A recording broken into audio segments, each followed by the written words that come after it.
Bapa, di dalam nama Yesus, kami kembali datang kepadamu Tuhan di awal minggu yang baru ini. Kami bersyukur ya Bapa, kami boleh melewati hari-hari kami bersama dengan Engkau.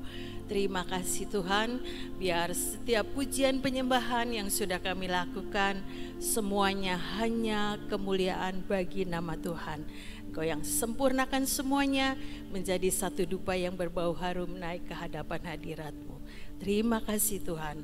Mari Roh Kudus ajari setiap kami untuk kami boleh belajar sebagian daripada firman-Mu. Roh Kudus yang mengajar, memberikan kepada setiap kami pengertian pewahyuan yang baru untuk kami boleh menangkap dan mengenal akan Engkau lebih lagi. Di dalam nama Yesus kami percaya. Amin, amin. Shalom semuanya, selamat Paskah buat saudara semuanya, baik yang di sini maupun yang streaming ya saudara. Kita kemarin sudah merayakan Paskah. Kita baca, kita ulang Lukas 24. Kemarin sudah banyak dibahas ya saudara. Lukas 24 ayat 1 sampai 8. Ini hanya untuk mengingat bahwa kita kemarin sudah memperingati Paskah, hari kebangkitan Tuhan ya saudara. Lukas 24 ayat 1 sampai 8. Tetapi pagi-pagi benar pada hari pertama minggu itu mereka pergi ke kubur membawa rempah-rempah yang telah disediakan mereka. Mereka mendapati batu sudah terguling dari kubur itu. Dan setelah masuk mereka tidak menemukan mayat Tuhan Yesus. Sementara mereka berdiri termangu-mangu karena hal itu, tiba-tiba ada dua orang berdiri dekat mereka memakai pakaian yang berkilau-kilauan. Mereka sangat ketakutan dan menundukkan kepala. Tetapi kedua orang itu berkata kepada mereka, "Mengapa kamu mencari Dia yang hidup di antara orang mati? Ia tidak ada di sini, Ia telah bangkit. Ingatlah apa yang dikatakannya kepada kamu ketika Ia masih di Galilea, yaitu bahwa anak manusia harus diserahkan ke tangan orang-orang berdosa dan disalibkan dan akan bangkit pada hari ketiga." Maka teringatlah mereka akan perkataan Yesus itu.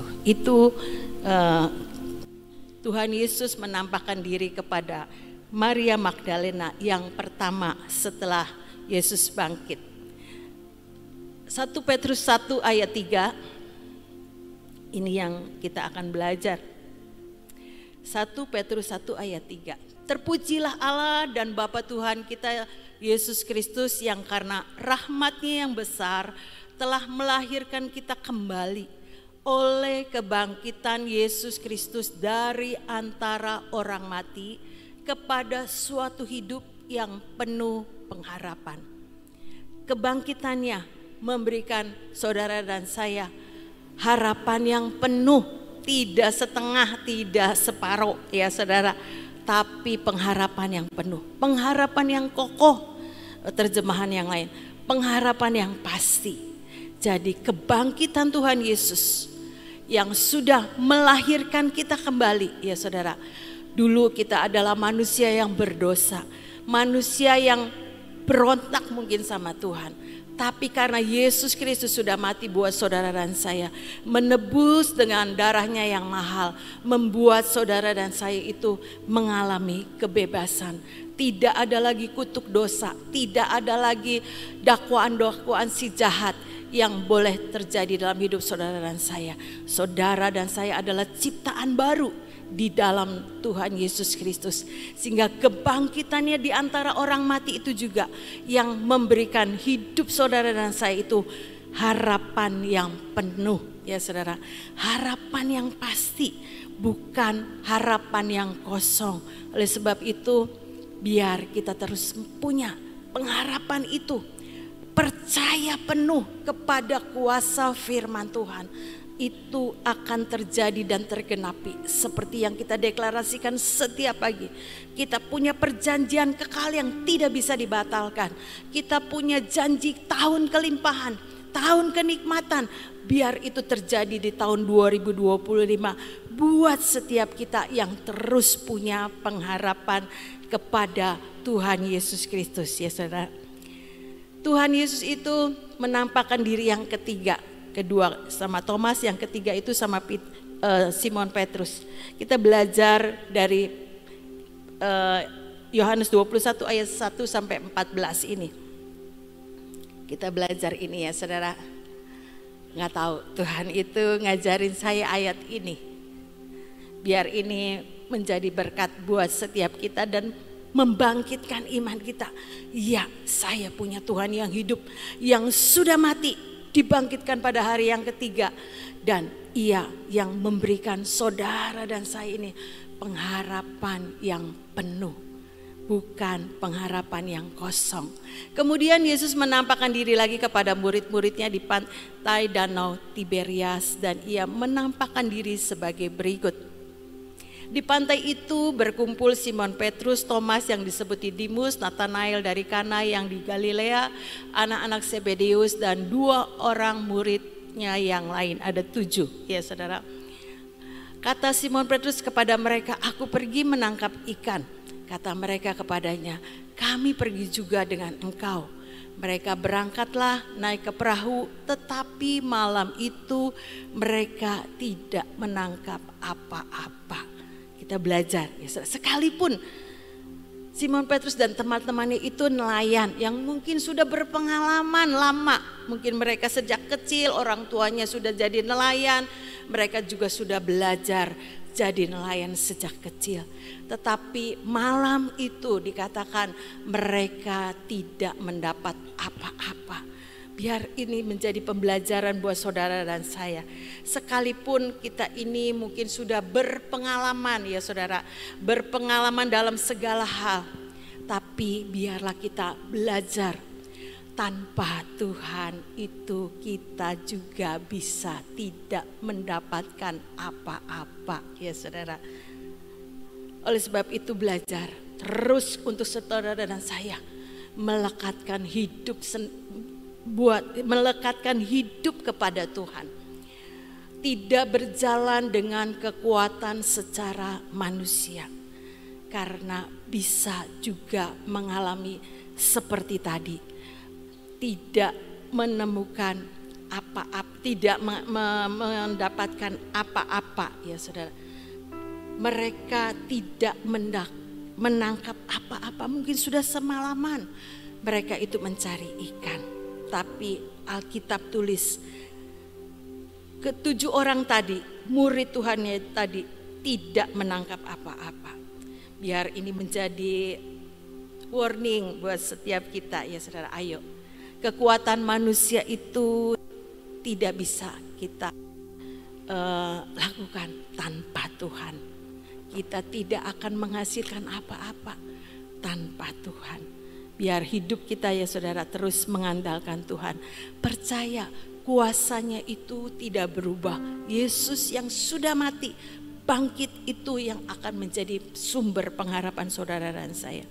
Ayat yang keempat, ketika hari mulai siang, dari malam sampai siang lagi ya saudara, mereka mencari ikan.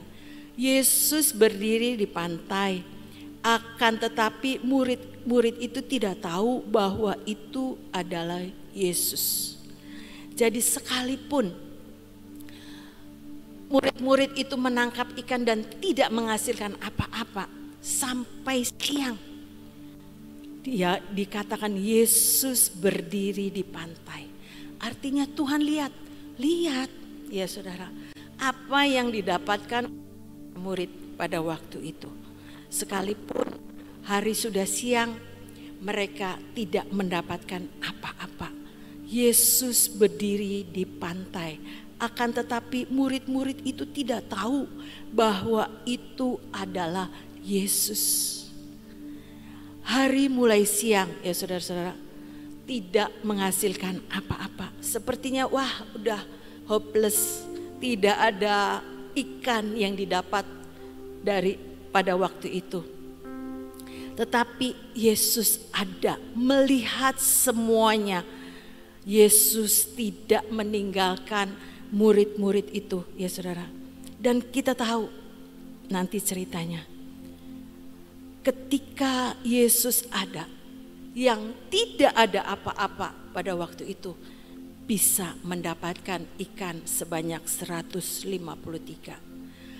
Ini menggambarkan Yesus itu adalah Tuhan Immanuel yang tidak pernah membiarkan dan meninggalkan saudara sendiri. Ibrani 13 ayat 5b. Karena Allah telah berfirman, aku sekali-kali tidak akan membiarkan engkau dan aku sekali-kali tidak akan meninggalkan engkau. Sekalipun kita seringkali tidak sadar ada Tuhan selalu dalam hidup saudara dan saya. Mana ya, kayaknya Tuhan gak dengar doa saya ya. Saya sudah datang, saya sudah doa, saya sudah begini, saya sudah begini. Tapi saya tidak mendapatkan apa-apa ya saudara. Percayalah, Yesus tetap ada dalam hidup saudara dan saya. Yesus dialah Tuhan Immanuel. Alkitab yang bilang karena Allah telah berfirman, aku sekali-kali tidak akan meninggalkan engkau dan aku sekali-kali tidak akan meninggalkan engkau. Ini janjinya buat saudara dan saya juga. Jadi tetap punya pengharapan yang pasti, ada Tuhan sekalipun belum melihat mana. Kalau ada Tuhan ya cepetan. Saya udah doa, ya cepetan berkatnya datang. Kalau saya sudah doa, cepetan saya sembuh. Ya saudara, percayalah, pengharapan saudara adalah pengharapan yang pasti. Waktunya waktu Tuhan, bukan waktu kita. Mungkin Tuhan sudah sedang mengajar untuk setiap kita ini belajar ketaatan yang lebih lagi ya saudara. Ayat yang kelima, kata Yesus kepada mereka, hai anak-anak, adakah kamu mempunyai lauk pauk? Jawab mereka, tidak ada. Ini ya saudara, Tuhan sedang ngomong, anak-anak, adakah kamu mempunyai lauk pauk? Artinya Tuhan itu sedang peduli dengan hidup daripada para murid pada waktu itu. Sekalipun tahu enggak? Tahu. Tidak ada satu ekor ikan pun yang mereka dapatkan pada waktu itu. Tapi Tuhan tetap tanya, hai anak-anak, adakah kamu mempunyai lauk pauk? Karena Tuhan mengasihi saudara dan saya. Dia Tuhan yang tidak pernah meninggalkan saudara dan saya. Dia adalah Bapa yang baik. Bagaimana kita bisa menangkap apa yang Tuhan mau? Tuhan itu peduli dengan hidup saudara dan saya. Dia tidak pernah membiarkan dan meninggalkan saudara sendiri.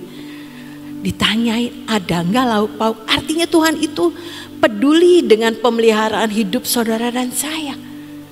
Dan dijawab sama muridnya, enggak ada Tuhan. Ayat ke-6. Maka kata Yesus kepada mereka, maka artinya ini Tuhan dengan segala keadaan yang pada waktu itu tidak ada lauk pauk buat para murid pada waktu itu ya saudara. Maka artinya Tuhan itu ambil alih setiap kelemahan, setiap kekurangan, setiap kebutuhan apa yang dibutuhkan para murid pada waktu itu. Maka kata Yesus kepada mereka, tebarkanlah jalamu di sebelah kanan perahu, maka akan kamu peroleh.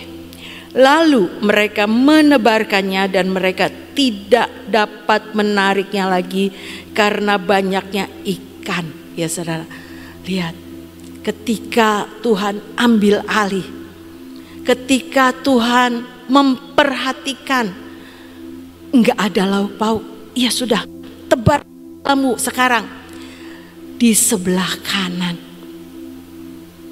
Kenapa sebelah kanan? Ya saudara, Alkitab bilang di Mazmur 121 ayat yang kelima, Tuhanlah penjagamu, Tuhanlah naunganmu di sebelah tangan kananmu. Izinkan Tuhan ya saudara yang memegang tangan saudara dan saya.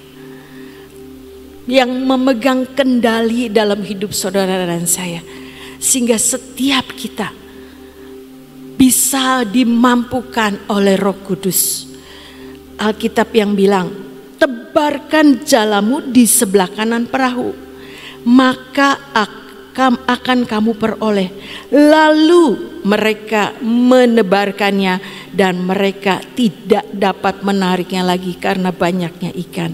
Lihat ya saudara, ketika Yesus turun tangan, yang tadinya murid itu tidak bisa menghasilkan apa-apa ketika mereka mencari ikan. Tetapi ketika Yesus peduli dengan hidup saudara dan saya, ketika Yesus ambil alih setiap kelemahan dan kekurangan kita, Tuhan menyediakan apa yang menjadi kebutuhan saudara dan saya. Sampai dibilang, lalu mereka, artinya mereka tuh taat. Kalau muridnya ngeyel, ya saudara, Tuhan udah semalam-malaman kita ini capek cari ikan, nggak ada Tuhan, nggak ada. Sekarang sudah siang, apalagi ikannya udah pada ngumpet, sudah nggak ada Tuhan. Nggak mungkin lah cari ikan siang, ya. Sekarang Tuhan bilang, tebarkan jalamu di sebelah kanan perahu. Nggak mungkin lah Tuhan, nggak mungkin. Udahlah Tuhan, jangan kanan, kiri aja Tuhan, kiri aja. Nah itu, kita sebagai manusia juga suka begitu ya. Kepinter dari Tuhan, tapi belajar dari ayat ini, taat itu yang akan kita alami, melihat kuasa Tuhan yang menyediakan, maka kamu akan peroleh itu ya saudara. Lalu para murid ini menebarkannya dan mereka tidak dapat menariknya lagi karena banyaknya ikan, sampai mereka kewalahan menarik jaringnya ya saudara, karena terlalu banyak berkat yang mereka peroleh. Yang tidak ada menjadi ada, karena apa? Ketaatan yang mereka boleh lakukan dengan apa yang Tuhan perintahkan. Demikian juga saudara dan saya, ayo belajar taat. Taat itu gampang dibaca, susah untuk ditaati, susah untuk dilakukan. Tapi kita lihat dari cerita ini, iya Tuhan, ketika tidak ada itu para murid nggak ada. Para murid kan udah lebih pinter, mereka sudah jadi nelayan. Tapi ketika mereka nurut sama Tuhan, mereka melakukan di dalam ketepatan seperti yang Tuhan bilang, mereka mendapatkan banyak jarahan seperti yang kita baca tadi. Oleh sebab itu belajar ya saudara, izinkan Tuhan yang memegang kendali dalam hidup saudara dan saya. Tangan kanan Tuhan yang mengendalikan hidup saudara dan saya. Jangan dengan kekuatan kita, enggak dapat apa-apa dari cerita ini. Mungkin saudara juga mengalami, iya Tuhan, ampun Tuhan, saya kok sekarang baru ngerti ketika saya berjalan dengan kekuatan saya sendiri, saya ini tidak menghasilkan apa-apa. Ayo belajar dari cerita ini. Ketaatan itulah yang akan saudara dan saya mengalami setiap pemeliharaan Tuhan yang sungguh sangat ajaib ya saudara. Tidak sedikit 153 mereka dapatkan ikan ya saudara. Ayat yang ke-8. Murid-murid yang lain datang dengan perahu karena mereka tidak jauh dari darat. Hanya kira-kira 200 hasta saja dan mereka menghela jala yang penuh ikan itu. Ketika mereka tiba di darat, mereka melihat api arang dan di atasnya ikan dan roti. Ini ya saudara, perlu menjaga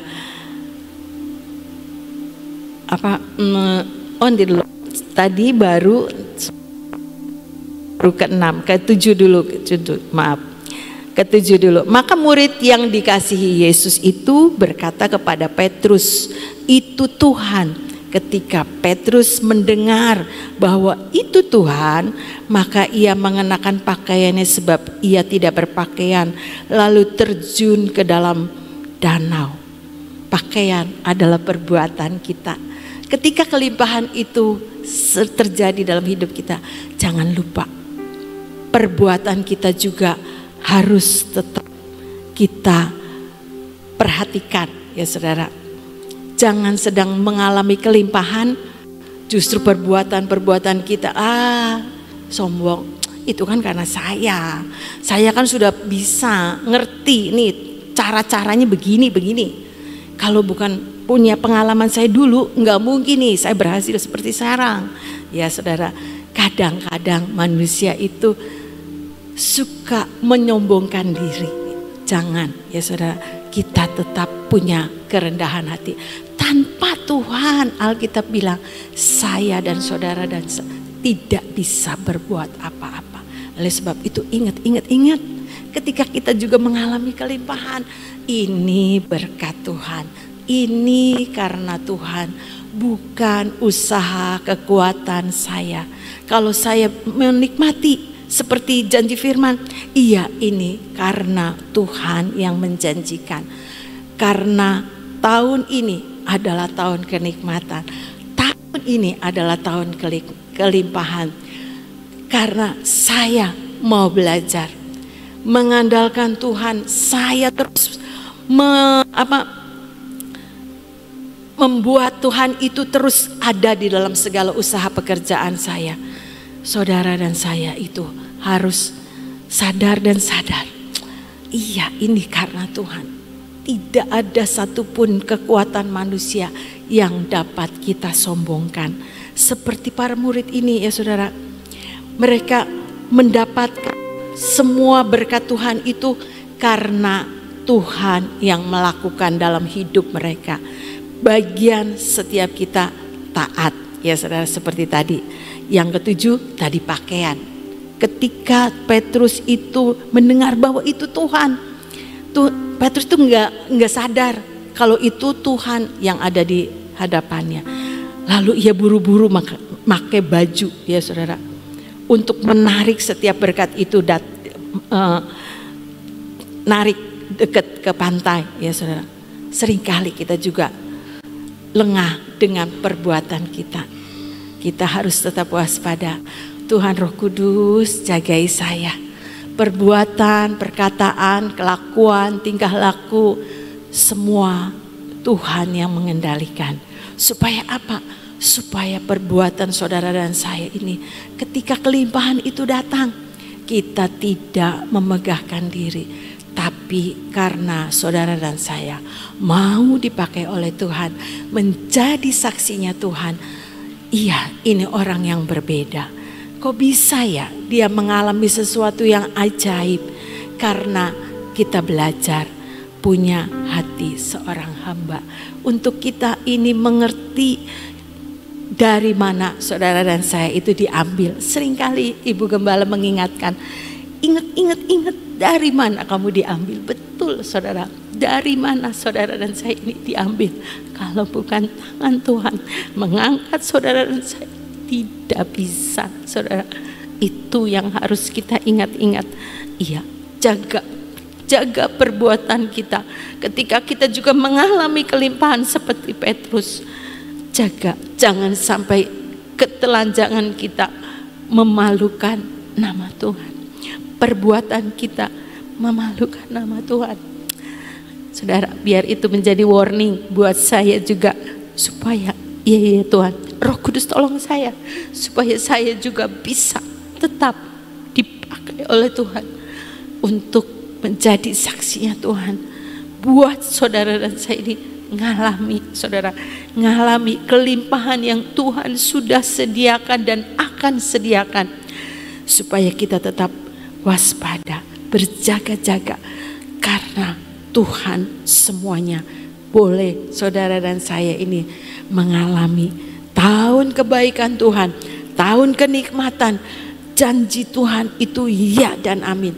Karena perjanjian kekal itu juga yang akan membawa saudara dan saya mengalami penggenapan janji Tuhan terjadi ya saudara.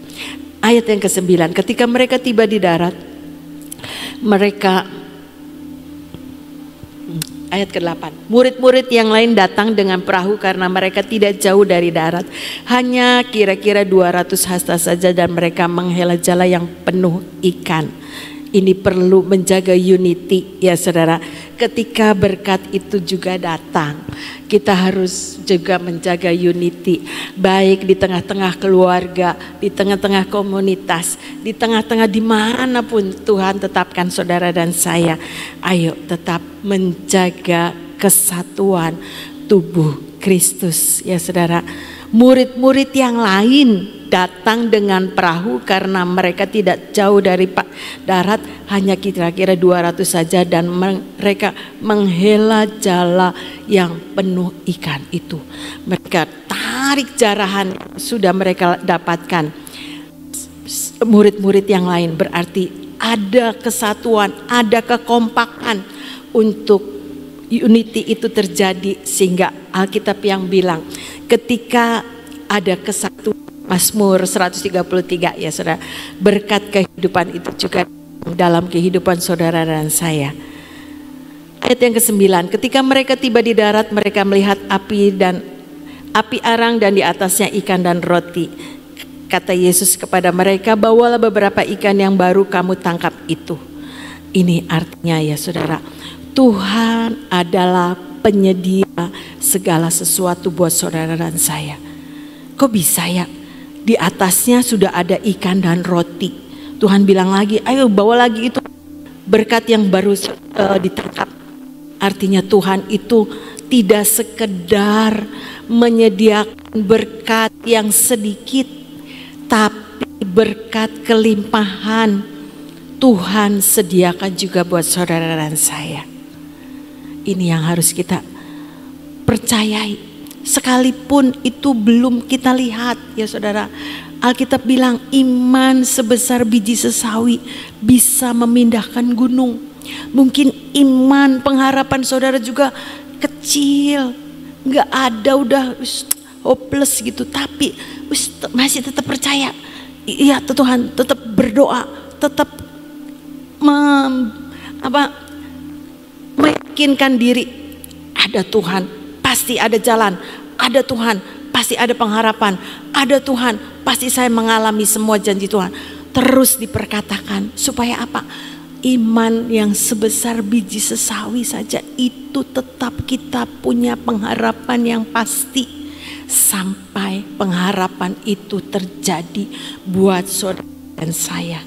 Jangan berhenti berharap sama Tuhan, karena Tuhan sudah menunjukkan kuasa kebangkitannya itu terjadi dalam hidup saudara dan saya. Batu itu sudah terguling, artinya sudah tidak ada yang bisa menghambat, menjadi penghalang untuk kuasa kebangkitannya itu terjadi dalam hidup saudara dan saya. Bahwa pengharapannya itu tidak ada yang bisa menghalangi, karena saudara dan saya itu percaya punya pengharapan yang pasti di dalam nama Tuhan Yesus Kristus Tuhan. Ayat yang ke-11, Simon Petrus naik ke perahu lalu menghela jala itu ke darat, penuh ikan-ikan besar sebesar ikan-ikan besar 153 ekor banyaknya, dan sungguh pun sebanyak itu jala itu tidak koyak. Artinya ya saudara, berkat Tuhan itu saudara dan saya boleh terima penuh ya saudara. Jalannya tidak terkoyak, tidak tercecer, semuanya bisa diambil. Artinya penyediaan Tuhan itu sempurna. Seberapa yang saudara butuhkan, Tuhan sanggup menyediakan. Bagian saudara dan saya, ayo belajar seperti para murid itu. Tebarkan jala, ya nurut aja. Tebarkan jala sekalipun hari sudah siang, tebarkan sebelah kanan, biar Tuhan kendali seluruh hidup saudara dan saya. Untuk Dia adalah Tuhan yang tidak pernah meninggalkan dan membiarkan dan meninggalkan saudara sendiri. Ayat yang ke-12, kata Yesus kepada mereka, marilah dan sarapanlah.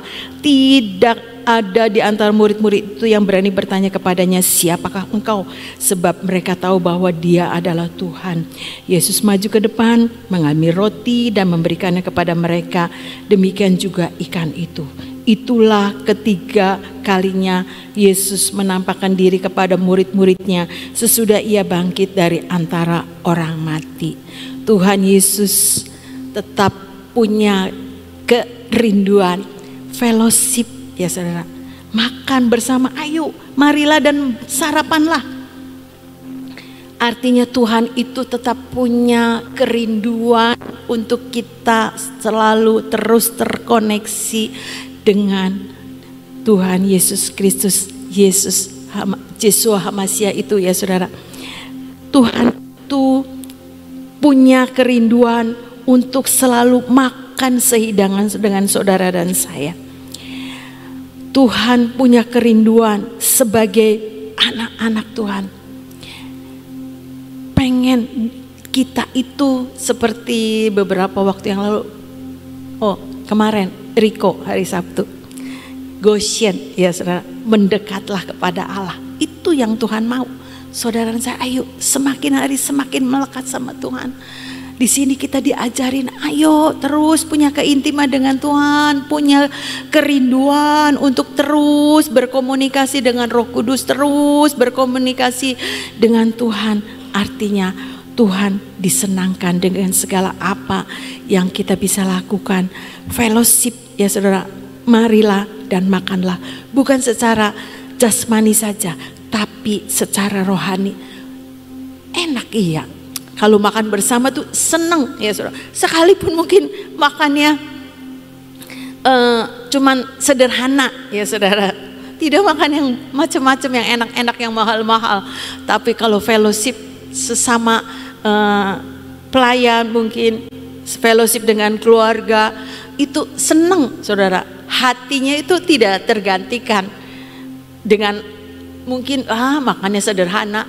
Saya pernah dulu kalau hari Sabtu nggak ada makanan, hari Sabtu itu bisa awet tuh dari pagi PW sampai sore jam 4 sama Ci Ina ngobrol, ngarau ngidul kemana-mana. Betah tuh, nggak ada makanan, cuma air putih doang, tapi bisa tuh.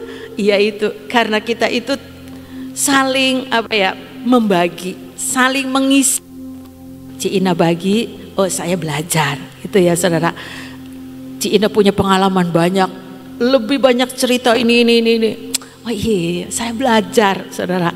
Dengan pengalaman-pengalaman hidup Ci Ina itu saya belajar menangkap sesuatu yang bisa saya terapkan untuk saya sendiri. Ya, itu ya saudara, perlunya fellowship, bukan ngegosipin ya saudara, tapi membangun saudara dan saya di dalam kerohanian untuk kita bertumbuh di dalam Tuhan. Biar ini menjadi pembelajaran, ayo. Pengharapan kita itu adalah pengharapan yang pasti. Tetap kita mengandalkan Tuhan, tidak berjalan dengan kekuatan sendiri. Tetap kita meresponi apa yang Tuhan mau dengan kita melakukan ketaatan di dalam kita mengerjakan apa yang menjadi kehendak Tuhan. Ayat yang terakhir ya saudara, Ibrani. Tadi catat di sini Ibrani 6 ayat 19. Pengharapan itu adalah sauh yang kuat. Sauh yang kuat. Kalau perahu itu ada sauhnya, saudara. Perahu kehidupan saudara dan saya juga, ayo miliki sauh yang kuat dan aman bagi jiwa kita. Sauh itu jangkar, membuat kapal itu enggak oleng, saudara. Kalau ada di dermaga, di pinggirnya pelabuhan, jangkar itu diturunkan supaya kapalnya enggak oleng, tidak terbawa arus ombak. Ya saudara, demikian juga pengharapan. Pengharapan saudara dan saya itu biar tertanam kuat di dalam Yeshua HaMashiach, tidak kepada yang lain ya saudara, sehingga akan membuat aman buat setiap kita. Adem, percaya nanti Tuhan buat jalan. Uganda duitnya banyak, percaya Tuhan yang menyediakan. Kita lagi sama-sama berdoa buat Uganda ya saudara. Jadi ayat ini juga mendorong saya, percaya caranya gimana enggak tahu, wis pokoknya percaya. Alkitab yang bilang iman sebesar biji sesawi saja dapat memindahkan gunung. Mungkin gunung yang besar itu ya saudara, yang tidak bisa saudara dan saya itu hilangkan, tidak bisa kita hadapi. Gunungnya terlalu amat sangat besar, tapi Alkitab yang bilang iman sebesar biji sesawi saja bisa memindahkan gunung. Jadi ayo tetap terus punya pengharapan yang kuat di dalam nama Tuhan Yesus. Karena itu yang membuat jiwa kita itu tenang, damai. Wis percaya, nanti kadang-kadang ini duitnya banyak Tuhan, duitnya banyak. Nanti siapa yang miliki langit dan bumi dan segala isi? Iya Tuhan, Tuhan yang punya, Tuhan yang punya. Wis percaya bagian saya, berserah. Nanti Tuhan yang menyediakan. Kalau saya mikir juga bisa apa ya saudara-saudara, enggak bisa apa-apa. Jadi wislah percaya, tenang dalam tinggal tenang. Alkitab bilang terletak kekuatanmu. Wis doa lagi sampai semuanya janji Tuhan tergenapi buat saudara dan saya. Pengharapan itu adalah sauh yang kuat dan aman bagi jiwa kita yang telah dilabuhkan sampai ke belakang tabir. Artinya pengharapan kita itu tidak kosong, tapi terkoneksi dengan ruang Maha Kudus di mana ada hadirat Tuhan. Tetap punya pengharapan ya saudara. Jangan tergoyahkan dengan segala sesuatu masalah yang bisa mengombang-ambingkan perahu kehidupan saudara dan saya itu hanyut kena ombak. Arus itu terus menerus datang, kan kalau di pantai itu ombak itu selalu datang kan, silih berganti, tidak berhenti ya saudara. Mungkin juga saudara dan saya bisa terhanyut dengan segala ombak-ombak kebimbangan ya saudara. Membuat kita itu jadi oleng. Tapi tetap saya dan saudara memiliki sauh yang kuat. Jangkar kehidupan saudara dan saya percaya kepada kuasa Tuhan itu harus semakin hari semakin kuat di dalam nama Tuhan Yesus. Karena kepada siapa kita andalkan kecuali hanya kepada Tuhan Yesus Kristus yang sanggup menolong saudara dan saya. Biar kebangkitannya ya saudara yang sudah saudara dan saya ini peringati kemarin, membawa saudara dan saya ayo tetap terus punya pengharapan yang pasti. Apapun yang menjadi pergumulan saudara dan saya, tetap percaya bahwa saudara dan saya ini memiliki janji Tuhan. Pengharapan kita adalah pengharapan yang kokoh, kuat di dalam nama Tuhan Yesus, sehingga Tuhan sendiri yang akan memberikan pertolongan pada waktunya seperti yang Tuhan sudah rencanakan. Amin, amin. Tuhan Yesus memberkati. Saudara, saya merindukan untuk kita setiap kali dalam menghadapi apapun ya, manusia dalam dunia itu nggak ada yang nggak menghadapi masalah ya. Tapi kita jangan tenggelam di dalam masalah-masalah dan persoalan yang ada dalam hidup kita. Jangan kita tenggelam dengan berita-berita yang sangat menakutkan. Tapi biarlah dalam pikiran kita, hati kita itu ada hal-hal yang kita pikirkan. Apa yang kita pikirkan adalah begini. Firman Tuhan, begitu besar kasih Allah kepada kita. Dalam ayat Yohanes 3 ayat 16 ya. Coba ditayangkan. Ya. Karena begitu besar kasih Allah akan dunia ini, bukan dunia ini termasuk saudara dan saya, sehingga ia telah mengaruniakan anak yang tunggal supaya setiap orang yang percaya kepada dia tidak binasa melainkan beroleh hidup yang kekal.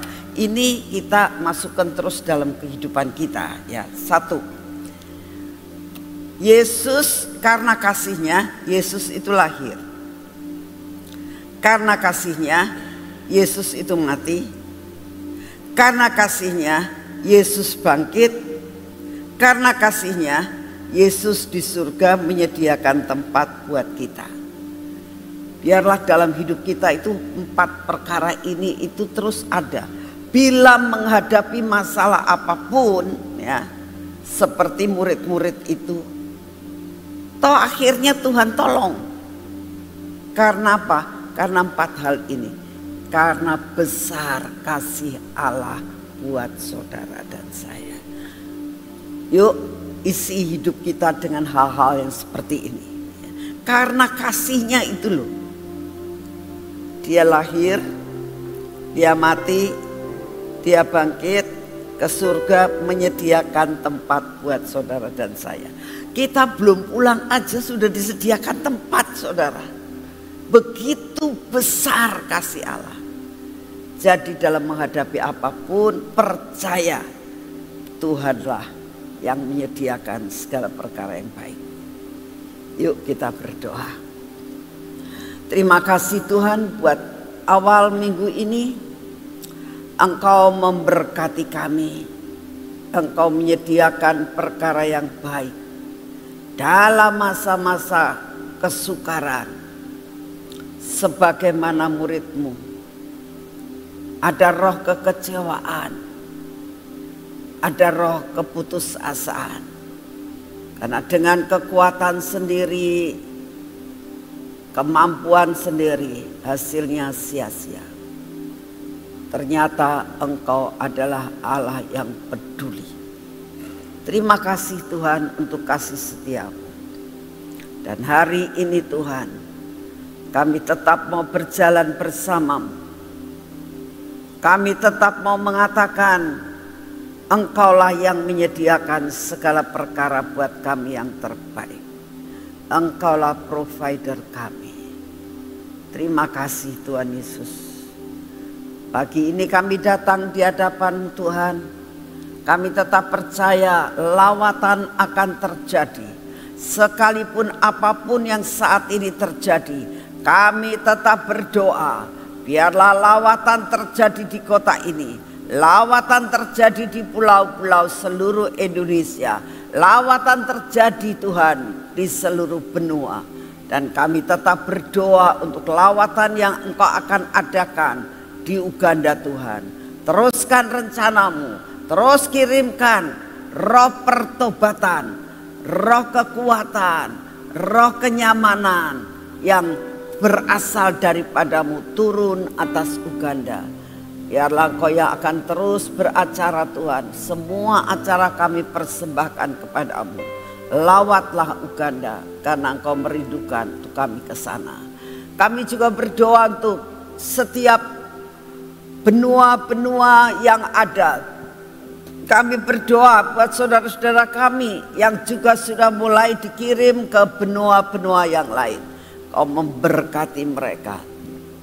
Terima kasih Tuhan Yesus. Kami juga datang di hadapan-Mu saat ini. Tetap berdoa buat bangsa dan negara kami ya Tuhan. Engkau turun tangan atas bangsa ini. Engkau yang akan memproteksi akan bangsa ini Tuhan. Terus Tuhan kami berdoa. Semua roh perpecahan yang ingin menghancurkan bangsa ini, Bapa Engkau redam sedemikian rupa. Beri roh pertobatan, berikan kepada mereka kesadaran untuk tidak menghancurkan bangsa ini. Kami juga berdoa saat ini untuk keadaan perekonomian dunia Tuhan. Hanya Engkaulah yang akan bisa meredakan di dalam segala perkara. Engkaulah yang akan mengatur keadaan dunia ini. Kami sungguh merindukan Tuhan, campur tanganlah Engkau dengan keadaan negara-negara yang lain ini. Kami berdoa Tuhan, Engkau sendiri ya Tuhan yang akan membuat sedemikian rupa jikalau masa-masa itu belum selesai atau belum mencapai akan segala rencanamu. Jangan digagalkan oleh kuasa kegelapan. Bapak, saat ini kami juga berdoa, Engkau sendiri yang akan terus mengatur akan keadaan perekonomian bangsa ini. Engkaulah yang akan mengatur Tuhan keadaan cuaca, keadaan musibah-musibah yang ada, bencana-bencana alam. Terus Tuhan kami minta Engkau yang mengendalikan di dalam segala perkara. Inilah doa yang kami naikkan di hadapan-Mu. Kami tetap berdoa untuk Bapak Presiden, Wakil Presiden, dan juga semua stafnya, serta semua pemimpin-pemimpin daripada daerah-daerah. Berikan kepada mereka takut akan Engkau. Terima kasih untuk semuanya. Kami mengucap syukur untuk segala-galanya Tuhan. Dan saat ini kami minta juga kekuatan yang baru, kesehatan yang baru. Kami berdoa untuk saudara-saudara kami yang saat ini sedang sakit, sedang mengalami masalah-masalah dalam kehidupannya. Tuhan datang dan tolong Tuhan. Inilah doa yang kami naikkan pagi hari ini. Terima kasih untuk semuanya. Di dalam nama Tuhan Yesus. Mari kita masuk dalam pengurapan.